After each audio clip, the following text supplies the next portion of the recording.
Salam sejahtera Malaysia, selamat datang ke channel Fels Lifestyle.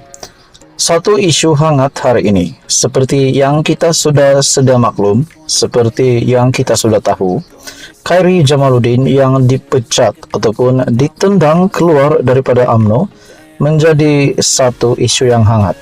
Persoalan seterusnya adalah apa gerakan ataupun apa tindakan Khairy Jamaluddin? Adakah KJ akan menubuhkan parti baru?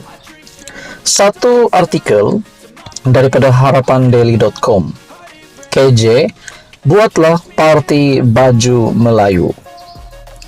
Artikel daripada Harapan Daily bertarik 30 Mac. Pengarah komunikasi UMNO Datuk Lokman Nur Adam secara berseloroh mencadangkan bekas ketua pemuda parti itu, Khairy Jamaluddin Abu Bakar, supaya menubuhkan parti baru dikenali sebagai Baju Melayu.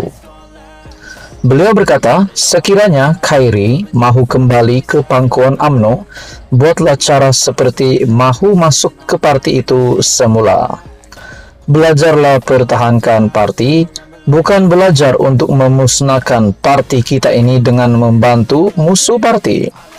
Persoalannya di sini, sebelum kita meneruskan di dalam artikel ini, adakah Khairy Jamaluddin sebenarnya masih ada hati untuk menyertai UMNO semula?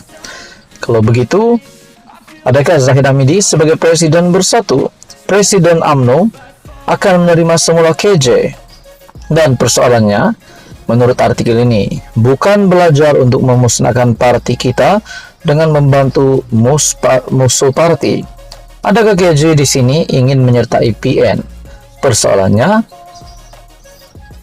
tetapi kalau rasa tak nak bersama dengan UMNO, balik, move on. Buatlah parti baru. Kalau tak pun buat parti Baju Melayu, kancing suasa, ajak Syed Saddiq sekali, katanya sambil ketawa dalam video dimuat naik di Facebooknya.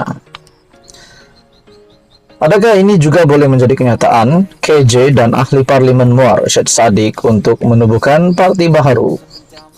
Selepas menjadi penyampai radio di sebuah syarikat radio tempatan, Khairy atau lebih dikenali sebagai KJ kini menjadi model untuk sebuah produk minuman tempatan.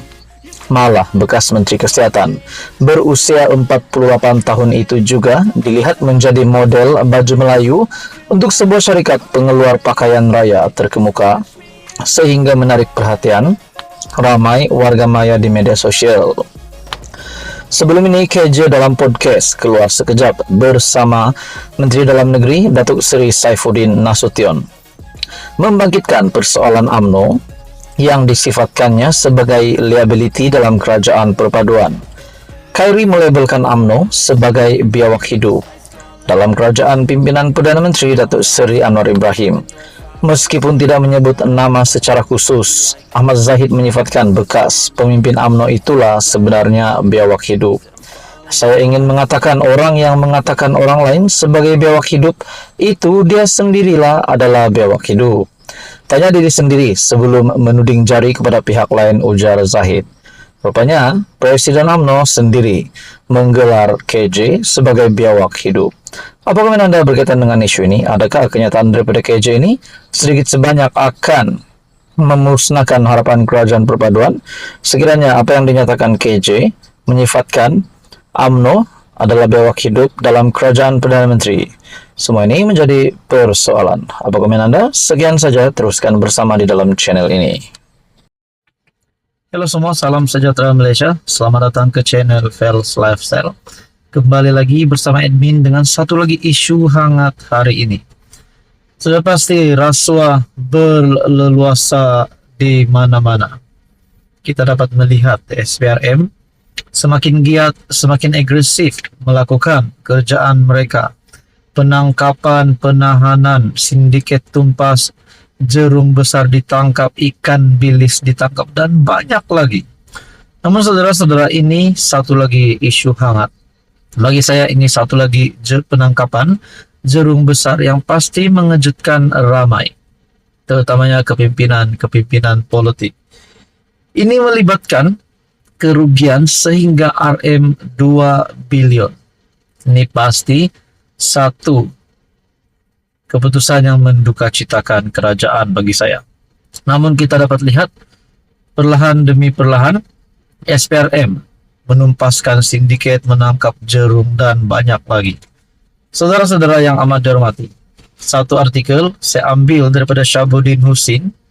Dahsyat betul 34 penguat kuasa kastam di KLIA. Dahsyat betul 34 penguat kuasa kastam di KLIA lindungi penyeludupan sehingga negara kerugian RM 2 bilion ditahan SPRM. Perkongsian daripada Syahabuddin pada 29 Mac 2024.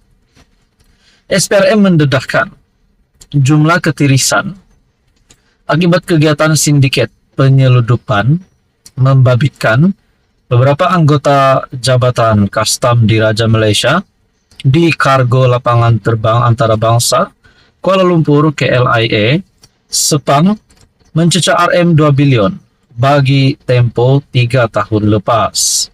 Ketua Pesuruhjaya SPRM Tan Sri Zambaki berkata, setakat ini seramai 34 anggota penguat kuasa dan 27 individu serta pemilik syarikat ditahan menerusi Ops Samba 2.0 kerana melindungi dan memudahkan aktiviti penyeludupan sindiket itu. Beliau berkata, anggota dan pegawai penguat kuasa berusia 30 hingga 50 ditahan selepas dipercayai menerima wang rasuah lebih RM 4,7 juta daripada sindiket rasuah lebih RM 4,7 juta daripada sindiket bagi memudahkan kegiatan penyeludupan tembakau kunyah, rokok, arak, produk kesihatan dan alat ganti kenderaan. Ops Samba 2.0 penting kerana kita bongkar kegiatan rasuah libatkan agensi penguat kuasa yang libatkan kebolosan dan ketirisan. Perkara ini dijangka berlaku begitu lama. Ia dikesan sejak 2017 baru-baru ini sehingga baru-baru ini. Kerugian kerajaan Malaysia untuk tempoh 3 tahun. Kerana sindiket ini adalah RM 1,5 bilion hingga RM 2 bilion, yaitu kutipan cukai tiris, katanya dalam sidang media. Ops Samba 2.0 merupakan operasi diketuai SPRM bersama LHDN dan BNM, Bank Negara Malaysia, bagi memerangi aktiviti rasuah pegawai agensi penguatkuasaan yang melindungi aktiviti penyeludupan sejak 2017 sehingga kini. Azam berkata SPRM telah merampas telefon bimbit, komputer riba serta 8 kenderaan mewah milik sindiket terbabit bagi membantu siasatan.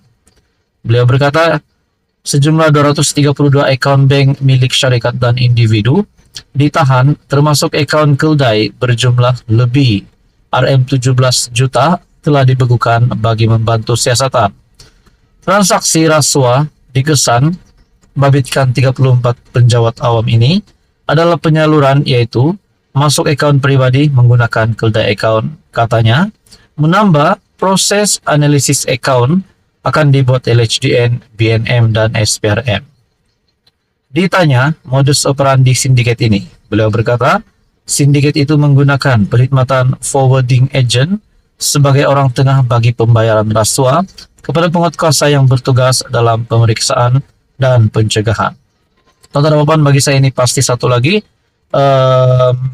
sindiket ataupun aktiviti rasuah yang berjaya ditumpaskan oleh SPRM dan ketirisan ini pasti mengejutkan ramai. Apa komen Anda?